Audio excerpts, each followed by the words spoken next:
Hi friends, welcome to చిట్టి Champs YouTube channel. Friends, ఈరోజు మనం ఏపీపీఎస్సీ గ్రూప్ 2 మెయిన్స్కు సంబంధించి టాప్ 5000 బిట్స్లో భాగంగా ఈరోజు ఇండియన్ అండ్ ఏపీ ఎకానమీకి సంబంధించి పార్ట్ 3 చేయడం జరుగుతుంది. ఎవరైనా పార్ట్ 1 పార్ట్ 2 చూడకపోతే ప్లేలిస్ట్లో ఉంటుంది, చూసేయండి. ఈ టాపిక్లోకి వెళ్తే ఈరోజు మొట్టమొదటిగా ఆర్థిక వ్యవస్థలో ప్రస్తుత సంవత్సరానికి జీడిపి డిఫ్లేటర్ 110గా గుర్తించబడినది. అదే సంవత్సరంలో జీడిపి వార్షిక వృద్ధి రేటు 15% నమోదు చేసినట్లయితే వాస్తవ జీడిపి వృద్ధి రేటు ఇలా ఉంటుంది. ఎంత ఉంటుంది? 5%, 5%. ఓకేనా? నిరుద్యోగం యొక్క వేగవంతమైన ద్రవ్యోల్బణం రేటు అంటే ద్రవ్యోల్బణం రేటులో మార్పు 0 అయిన నిరుద్యోగ రేటు. ఓకేనా? ప్రభుత్వ బడ్జెట్లో మూలధన రాబడులు ఏవి? ప్రజల నుండి ప్రభుత్వం తీసుకున్న రుణాలు. ఓకేనా? పరోక్ష పన్నులు ఎందుకు తిరోగమనంగా ఉన్నాయి?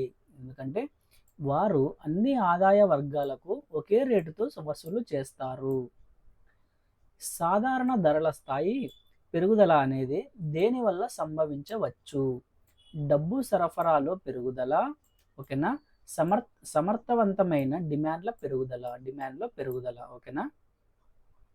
జూలై 1, 2017 నుండి అమలులోకి వచ్చిన జిఎస్టి భారతదేశంలోనే వస్తువులు మరియు సేవలను 4 పన్ను స్లాబ్లుగా కలిగి ఉంది. అవేవి జిఎస్టి స్లాబ్స్ అండి?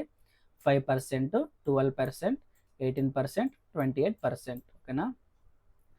ఆదాయపు పన్ను పురోగామి పన్ను అయినట్లయితే పన్ను యొక్క ఉపాంత రేటు సగటు పన్ను రేటు కంటే ఎక్కువ. ఆర్బీఐ యొక్క డ్రాఫ్ట్ మార్గదర్శకాల ప్రకారం లైసెన్స్ కోసం దరఖాస్తు చేయడానికి కొత్త బ్యాంకుకి అవసరమైన మూలధన సమృద్ధి నిష్పత్తి ఎంత? 12%. ఓకేనా? దిగువన ఉండే ప్రణాళికను ఇలా అంటారు. ఏమంటారండి? వికేంద్రీకృత ప్రణాళిక, డీసెంట్రలైజ్డ్ ప్లాన్. ఓకేనా? ఆర్బీఐ ఏ సంవత్సరంలో వస్తువుల మరియు సేవలకు సంబంధించి కరెంటు ఖాతాల రూపాయి పూర్తి మార్పిడికి అవకాశం కల్పించినది? ఏ ఇయర్ అండి? 1994. Trips, trade related aspects of intellectual property rights నిబంధనల ప్రకారం కాపీరైట్ రక్షణ అనేది రచయిత మరణించిన 50 సంవత్సరాల తర్వాత. ఓకేనా? రచయిత మరణించిన 50 సంవత్సరాల తర్వాత. మార్కెట్లోని కార్మికుల నైపుణ్యాలు మరియు ఇతర లక్షణాలు మరియు యజమానుల అవసరాల మధ్య అసమతుల్యత కారణంగా ఉత్పన్నమయ్యే దీర్ఘకాలిక నిరుద్యోగాన్ని ఇలా అంటారు. నిర్మాణాత్మక నిరుద్యోగం. ఓకేనా? ఒక వాణిజ్య బ్యాంకు తన ఆస్తులు మరియు బాధ్యతలను నిర్వహించడానికి ఏ అంశాన్ని పరిగణలోకి తీసుకోకూడదు? ఈక్విటీ. టోల్ ట్యాక్స్ అనేది దేనిపై ఆధారపడిన పన్ను? ప్రయోజన సూత్రం. ప్రభుత్వ సెక్యూరిటీలకు వ్యతిరేకంగా నిర్ణీత మొత్తంలో నోట్లను జారీ చేయడానికి సెంట్రల్ బ్యాంకు చట్టం ద్వారా ఏ వ్యవస్థలో అదనపు బంగారం, వెండితో పూర్తిగా మద్దతు ఇవ్వబడుతుంది? స్థిర విశ్వాస వ్యవస్థ. ద్రవ్య సరఫరాలో పెరుగుదల అనేది దీని ద్వారా వస్తువులు మరియు సేవల డిమాండ్ను పెంచుతుంది. దీని ద్వారా అండి వడ్డీ రేటును తగ్గించడం వలన పెట్టుబడి వ్యయం పెరుగుతుంది. ఓకేనా? మాంద్యం సమయంలో ఏది ప్రారంభించబడింది? పన్నులను తగ్గించడం మరియు ప్రభుత్వ వ్యయాన్ని పెంచడం. ఓకేనా? మాంద్యం సమయంలో ఏం చేస్తారంటే పన్నులను తగ్గిస్తారు, అలాగే ప్రభుత్వ వ్యయాన్ని పెంచుతారు. విదేశీ ప్రవాహాల వాణిజ్య బ్యాంకుపై ఏ రకమైన ప్రభావాన్ని చూపుతాయి? విదేశీ ప్రవాహాలు వాణిజ్య బ్యాంకుపై ఏ రకమైన ప్రభావాన్ని చూపుతాయి? బ్యాంకు నిల్వలను తగ్గిస్తుంది. ఒక పన్నుని ప్రత్యక్ష పన్ను అని చెప్పాలంటే పన్ను విధింపు మరియు చెల్లింపు ఒకే వ్యక్తిపై పడతాయి. పన్నులో వర్టికల్ ఈక్విటీ అనగా వివిధ ఆదాయ వర్గాలకు చెందిన వ్యక్తులు వేరువేరుగా పన్ను విధించాలి. ఓకేనా? ఆర్థిక వ్యవస్థ స్థూల ఆర్థిక సమతుల్యంతో ప్రారంభమవుతుందని భావించండి. అప్పుడు పన్నులు గణనీయంగా తగ్గుతాయి. ఈ మార్పు ఫలితంగా ఆర్థిక వ్యవస్థలో విస్తరణ మరియు ద్రవ్యోల్బణం ఉంటుంది. ఆర్థిక మాంద్యం సమయంలో ఏ పాలసీ సాధనాలను ఉపయోగించాలి? పన్నులు స్థిరంగా ఉంచాలి మరియు ప్రజావ్యయం పెరుగుతుంది. భారతదేశంలో జీఎస్టీ ఏ తేదీ మరియు ఏ సంవత్సరంలో అమల్లోకి వచ్చింది? 1 జూలై 2017. ఓకేనా. జాతీయ వ్యవసాయ బీమా పథకం యొక్క ప్రధాన లక్ష్యం జాతీయ విపత్తుల కారణంగా పంట నష్టంతో రైతులు నష్టపోయిన నష్టాల నుండి వారిని రక్షించడం. ఓకేనా. M1 డబ్బు సరఫరా కొలత అనగా M1 మనీ అంటే ప్రజల వద్ద కరెన్సీ ప్లస్ వాణిజ్య బ్యాంకుల డిమాండ్ డిపాజిట్స్ ప్లస్ ఇతర డిపాజిట్లు. ఓకేనా. మార్కెట్ వడ్డీ రేటు తగ్గినప్పుడు ఏది జరుగుతుంది? బాండ్ ధర పెరుగుతుంది మరియు బాండ్ లాభం తగ్గుతుంది. సెబీ యొక్క విధి ఏమిటి? ప్రాథమిక మరియు ద్వితీయ సెక్యూరిటీ మార్కెట్ నియంత్రణ. ఓకేనా. బ్యాంకింగ్ నగదు లావాదేవీ పన్ను ఏ తేదీ నుండి అమల్లోకి వచ్చినది? ఏ డేట్ అండి? 1 జూన్ 2005. చెల్లింపుల బ్యాలెన్స్ లోటులో మెరుగుదల దీని ద్వారా అమలు చేయబడవచ్చు. దేని ద్వారా అంటే దిగుమతి నియంత్రణలు, ఎగుమతి ప్రమోషన్, విదేశీ మారకపు నియంత్రణ. జీరో బేస్డ్ బడ్జెట్ వీటికి ప్రాధాన్యతనిస్తుంది. దేనికండి? వ్యయం ప్రయోజనం నిబంధనల ఆధారంగా వనరుల కేటాయింపు. ప్రస్తుతం యుఎన్డిపి ప్రచురించిన మానవ అభివృద్ధి సూచిక దేనిని ఉపయోగించి లెక్కించబడుతుంది? రేఖాగణిత సగటు. లిక్విడిటీ అడ్జస్ట్మెంట్ ఫెసిలిటీ వీరిచే సిఫార్సు చేయబడినది. ఏ కమిటీ సిఫార్సు చేసిందండి? నరసింహన్ కమిటీ 2. ద్రవ్యోల్బణం సమయంలో సెంట్రల్ బ్యాంక్ ఉపయోగించే వివిధ గుణాత్మక సాధనాల్లో ఒకటి. ఓకేనా. Quantitative measures. ఓకేనా. మార్జిన్ పెంచడం. విస్తరణ ఆర్థిక విధానం యొక్క సాధనాలు ప్రభుత్వ వ్యయాన్ని పెంచడం, డబ్బు సరఫరా పెరగడం. ఓకేనా. టెకీలా ప్రభావం 1994-95 మెక్సికన్ సంక్షోభం లాటిన్ అమెరికాలోని ఇతర దేశాలకు వ్యాపించింది. దీన్ని టెకీలా ప్రభావం అంటారంటే. పేదరికం యొక్క కారణాలు మరియు పరిణామాలు నిరుద్యోగం, తక్కువ వేతనాలు. మానవ అభివృద్ధి సూచికలు ఏవి? తలసరి వాస్తవ జీడిపి, నమోదు నిష్పత్తితో కలిపి వయోజన అక్షరాస్యత రేటు. ప్రాథమిక లోటును ఆర్థిక లోటు నుండి వేరు చేసే భాగం వడ్డీ చెల్లింపు. ప్రస్తుతం ఉన్న విధానం ప్రకారం ఆటోమేటిక్ మార్గంలో రక్షణ రంగంలో విదేశీ ప్రత్యక్ష పెట్టుబడుల కింద పరిమితుల్లో ఎంతవరకు అనుమతించబడతాయి? ఎంతండి? 49%. ఫైనాన్స్ పై రిజర్వ్ బ్యాంక్ ఆఫ్ ఇండియా తాజా అధ్యయనం ప్రకారం మూలధన వ్యయం గరిష్టంగా దీనిలో ఉంది. విద్య. గ్లోబల్ కాంపిటేటివ్నెస్ రిపోర్ట్ను ఎవరు ప్రచురిస్తారు? ప్రపంచ ఆర్థిక సంస్థ. ఓకేనా. లీడ్ బ్యాంకు పథకం మౌలిక లక్ష్యం సాంద్రతరమైన అభివృద్ధి కోసం వైయక్తిక బ్యాంకులు నిర్ణీత జిల్లాలను దత్తత చేసుకోవడం. ఆర్థిక వ్యవస్థలో ద్రవ సరఫరాలో పెరుగుదలకు కారణమయ్యే చర్యలు ఏవి? కేంద్ర బ్యాంకు ప్రజల నుండి ప్రభుత్వ సెక్యూరిటీల కొనుగోలు, కేంద్ర బ్యాంకు నుంచి ప్రభుత్వం రుణం తీసుకోవడం. భారత్ రిజర్వ్ బ్యాంకు రేటును తగ్గించడం దేనికి దారి తీస్తుంది? దేనికండి? మార్కెట్లో మరింత ఎక్కువ ద్రవ్యత్వం, more liquidity in the market. ఓకేనా. భారతదేశం యొక్క 2వ పంచవర్ష ప్రణాళిక రూపకల్పన చేసినది ఎవరు? మహల్నోబిస్ అంటారండి. మహల్నోబిస్ మోడల్ అని కూడా అంటారు దీన్ని. ఓకేనా. ఏ సంవత్సరంలో మొదటి 20 పాయింట్ పథకాన్ని శ్రీమతి ఇందిరాగాంధీ ప్రకటించింది? ఎప్పుడండి? 1975.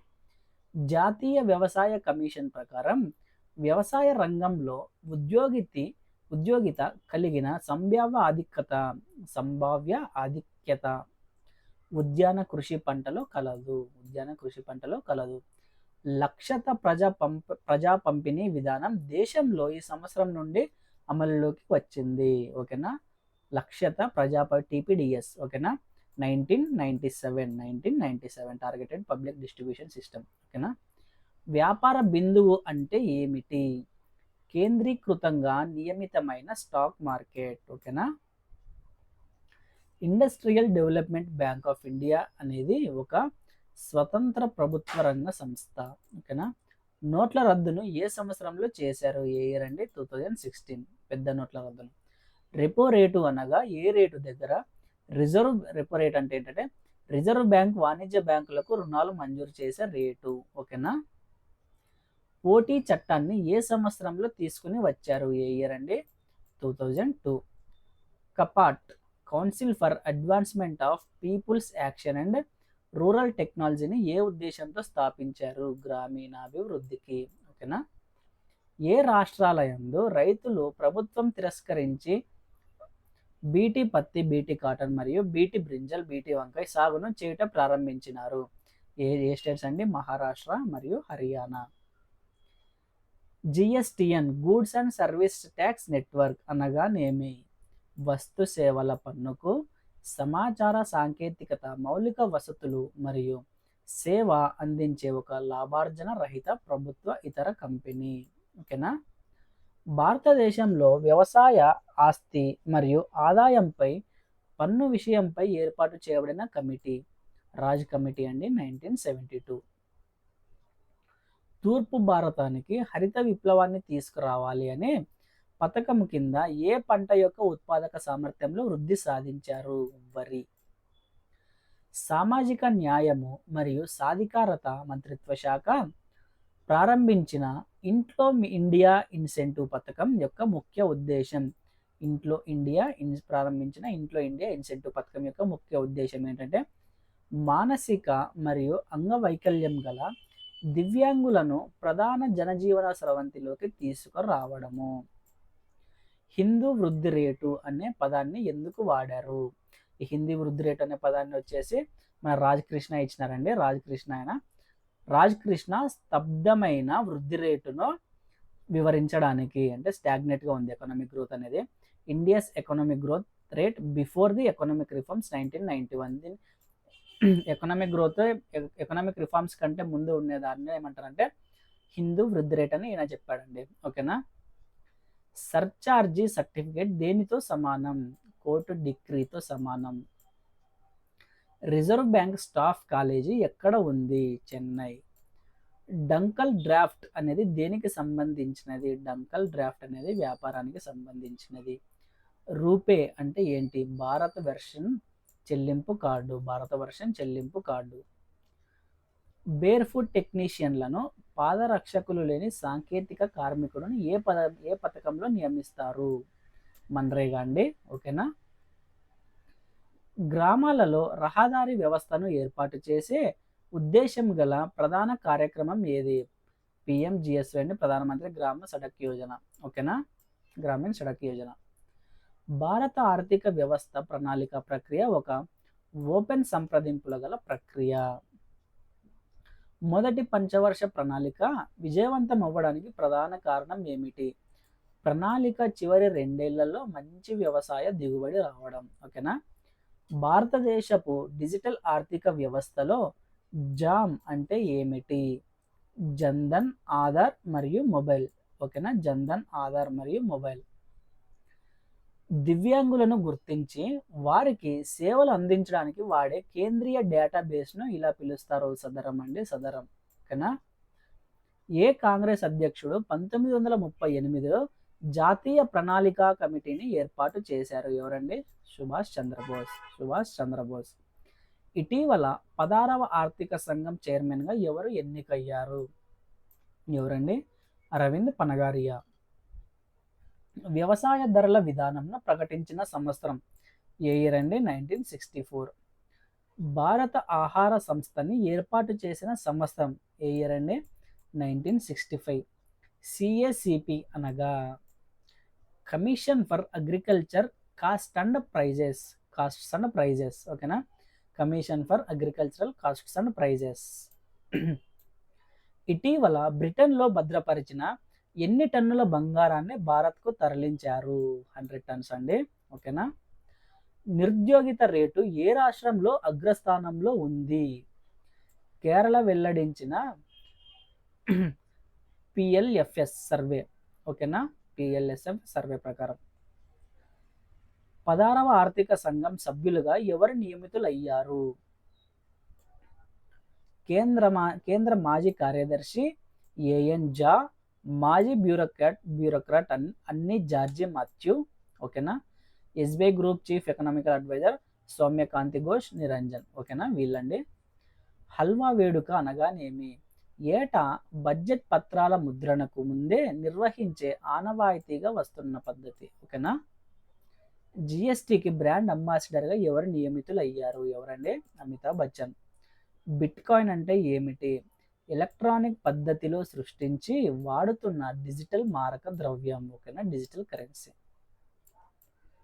ఏ పంచవర్ష ప్రణాళిక తర్వాత ప్రణాళిక సెలవు ప్రకటించారు? ప్లాన్ హాలిడే అండి, 3వ పంచవర్ష ప్రణాళిక తర్వాత. ఆపరేషన్ ఫ్లడ్ దేనికి సంబంధించినది? ఆపరేషన్ ఫ్లడ్ వచ్చేసి పాల ఉత్పత్తి. అంత్యోదయ అంటే అర్థం ఏమిటి? కడు నిరుపేదల సంక్షేమం. పుర భావన ఎవరి సృష్టి? Providing urban amenities to rural areas. ఇది ఎవరి సృష్టి అంటే APJ అబ్దుల్ కలాం. ఏ రాష్ట్రం మొట్టమొదటగా గ్రామీణ ప్రాంతాలలో EGS ఉపాధి హామీ పథకం ప్రారంభించినది? ఏదండి? మహారాష్ట్ర. ఏ పంచవర్ష ప్రణాళిక కాలంలో జాతీయ గ్రామీణ ఉపాధి పథకం ప్రారంభమైనది? 6వ పంచవర్ష ప్రణాళిక అండి. ముద్రా బ్యాంకు ఎవరికి పెట్టుబడులు అందిస్తుంది? సూక్ష్మ సంస్థలు. Unique identification authority of India UIDIను ఎప్పుడు స్థాపించారు? 2009 అండి. 2 అక్టోబర్ 1997 అంత్యోదయ పథకాన్ని ఎక్కడ ప్రారంభించారు? ఎక్కడ అంటే రాజస్థాన్. ప్రపంచంలోనే అత్యంత శక్తివంతమైన కరెన్సీ ఏది? ఏదంటే కువైట్ దినార్. 2024లో అత్యంత బలమైన భారతీయ బ్రాండ్ ఏది? జియో.